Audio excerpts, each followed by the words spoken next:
Is voting sacred? Every election year, Indigenous people in America get bombarded with this messaging that pressures them to vote. The thing is, Native history shows that voting rights can actually be a defeat instead of a victory. We didn't want to be Americans.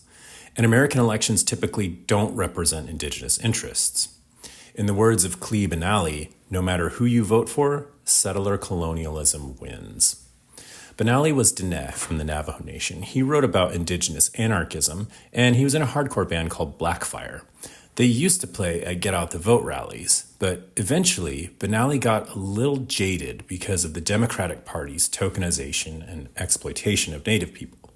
So he eventually rejected voting altogether. He said when Natives vote in U.S. elections, we're just maintaining our own oppression. Here's the thing, though. Benally's argument hinges on the assumption that voting is a form of consent, the quote-unquote consent of the governed, as they say. So for him, withholding a vote is withholding your consent to be governed by the imperial nation-state occupying our lands. Jacqueline de Leon from the Native American Rights Foundation told me that if you set aside the assumption that voting equals consent, you can vote strategically. That is, you can vote to create better conditions under which to organize. She also pointed out that until Natives have full and free and fair access to U.S. elections, we don't really have a choice to exercise.